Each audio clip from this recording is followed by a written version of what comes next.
Welcome to the Revenge Story Times channel. Sometimes people fail to realize how deep the quiet changes in their lives truly are. That's how the story of our marriage began, 40 years with Josie, years spent together through thick and thin, in sickness and in health. We raised our children, Christine and Leo, and once shared common dreams. But as the years passed, those bonds somehow began to loosen. Accepting it was hard, and maybe I chose to close my eyes.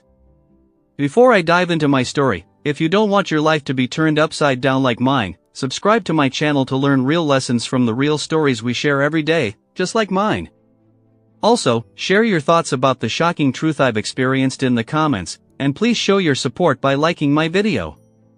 Life had turned into a simple routine. I spent my time on the golf course while Josie seemed absorbed in household chores. Her energy had always been captivating, but lately, the peace on her face had disappeared. Something was missing, but I couldn't figure out what it was. Perhaps ignoring it was easier. Then that morning came. A golf game had been cancelled due to rain, and I came home early, unannounced. I didn't know what I would see, but what I did see made me feel like my 40-year marriage was heading for a precipice. I opened the door, silence. I didn't call out Josie's name, and I don't know why. Maybe I just wanted to believe everything was normal. But then my eyes found Josie.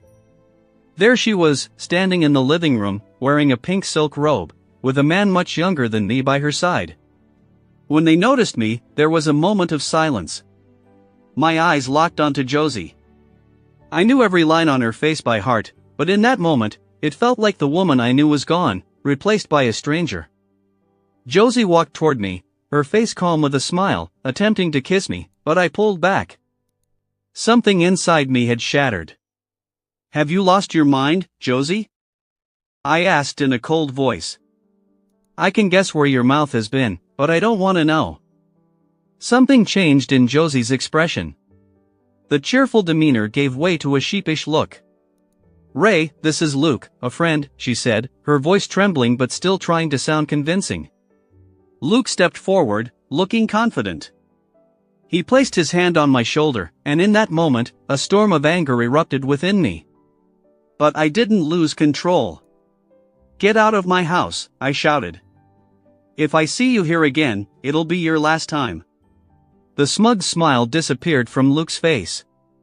He muttered something as he headed for the door and quickly left. I locked the door behind him, but the real enemy was still inside, Josie. She seemed oblivious to the gravity of what had just happened. "How rude you are," she said calmly. "I'm rude, am I?" I shouted. "After catching you in my living room with another man, I'm the rude one?" Josie's face remained unmoved. "Ray," she said, trying to place her hand on my shoulder, but I pulled away. "Listen, it's not what you think." "Then explain how," I demanded, feeling like my entire life depended on her answer. Josie took a deep breath, her gaze falling to the floor. "Ray, I didn't know what to do. This Luke. He's just a friend. But something happened between us." Something happened? Those words echoed in my mind. Was such a simple sentence enough to destroy a 40-year marriage? For how long? I asked in a cold tone, watching her every move. "A few months," she replied, as if that somehow made things better. "He only comes over when you're at golf. We spend a little time, and then he leaves." "I didn't think it would affect you." "You didn't think it would affect me?" That phrase utterly destroyed something inside me, as if I didn't exist, as if my feelings, my presence didn't matter at all. "So you're telling me," I said, my voice trembling yet calm, "that you chose to share your life with a stranger just because I play golf, and it doesn't bother you?" Josie's eyes seemed on the verge of tears, but it didn't move me. "Ray, I didn't think it would hurt you. I have my needs too, but this marriage still matters to me." "Matters?" I said with a bitter laugh. "I may not have noticed you changing the sheets every Saturday, but I'm not a fool, Josie." How could you belittle me like this? At that moment, I wanted to leave the room, but before I did, I said one last thing. "Josie, this is over." Know that I don't care about golf, but I can't continue in a marriage like this." Josie's face froze. The woman I had shared a bed with for years, the woman I had shared the biggest secrets of my life with, now stood before me as my adversary. I went to my room, stepped into the shower, and let the water run over me, hoping it would wash away my anger. But it didn't. Not even the hot water could melt the coldness within.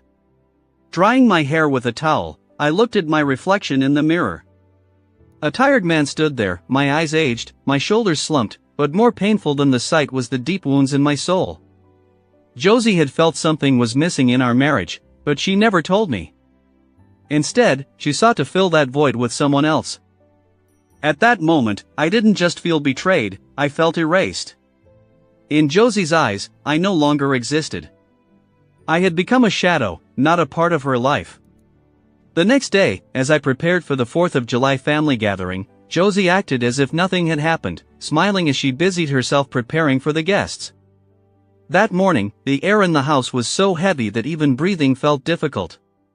Still, I decided to put everything aside for my children and grandchildren. During the barbecue, I marveled at Josie's ease. It was as if nothing had happened. She joked and laughed with the rest of the family. For a moment, I thought maybe I could get through this. But then, at the end of the gathering, when we all sat around the table for a family talk, everything fell apart. Christine spoke first. "Dad, we need to talk about Mom," she said, her tone oddly accusatory. "Talk about your mom? About what?" I asked, sensing something was wrong but never imagining what was to come. "About Luke," Christine replied. Josie lowered her head, saying nothing, but Christine continued. "Dad, don't you realize you haven't been meeting Mom's needs? Don't you want her to be happy?" I froze, my eyes scanning each family member. In that moment, I felt a deeper betrayal than anything Josie had done. My family had turned their backs on me. "You mean to tell me," I said, struggling to speak, "you all knew your mother was cheating on me, and you're okay with it?" Silence, but their expressions said everything. Finally, Christine broke the quiet. "Dad, Mom is happy. You need to accept that." At that moment, I realized I no longer existed in the eyes of my family. To them, I was just the problem. To them, their mother's happiness was all that mattered. That night, sitting at the table with my family, I felt true loneliness. The people I had devoted my life to now stood before me as strangers. I had done everything to protect this family, worked extra shifts to send my kids to the best schools, built a life where Josie never had to work, and now it was all erased. When I rose from that table, the decision had already been made in my heart. My love for Josie, my children, and even my grandchildren had turned into a deep hurt I couldn't take anymore. Josie came up to me. "Ray, please just accept this," she said, her voice calm but cold. "This is what's best for us." "It might be best for you," I replied, "but for me, this marriage ends here, Josie." At that moment, the smile on Josie's face vanished. Sadness appeared in her eyes, but she didn't try to stop me, because she knew this betrayal was irreversible. That night, I thought long and hard. There was no point in staying in this marriage. In my family's eyes, I had become a burden. I was no longer part of their happiness but an obstacle. The next morning, I woke up early. Josie was still asleep. I left a letter on the table, took a few of my belongings, and walked out the door. I didn't know where I was going, but wherever it was, I wanted to be far away from this life. After distancing myself from Josie and my family, I began to rebuild myself. My whole life I had lived for others, now it was my turn. With the help of an old friend I met at the golf course, I moved to a small coastal town. Here, no one knew me. I built a life on my own, but I wasn't alone. Deborah, a colleague I had worked with for years who had always respected me, was there for me during this process. While Josie had disregarded me, Deborah had understood and listened to me. Slowly, the bond between us grew stronger. When I left, Josie thought she had everything under control, but things didn't go as planned. Luke wasn't willing to share the comfort of her life. Shortly after, Josie's young lover moved on to another adventure. Josie found herself alone and filled with regret. The children also began to realize the consequences of their support for their mother. Christine's marriage was on the rocks. Eric had grown increasingly suspicious, and Christine's defense of her mother had strained their relationship. Leo and Rebecca chose to distance themselves. Josie had lost everything, but by then it was too late to turn back. Thinking about how Josie destroyed our marriage and how my family turned their backs on me still hurt. But in this new life, I had found my happiness. Every morning, Deborah and I walked along the beach together, our laughter blending with the sound of the waves. Josie had made me lose everything, but she had also helped me find myself. Now, I was free of the burdens of the past, focused solely on the future. And in that future, there was no place for Josie or my family's betrayal. In the end, perhaps that's the real lesson of life. If some people choose not to stand by your happiness, you must create it yourself. Thank you for listening until the end. See you in the next episode of Revenge Storytimes.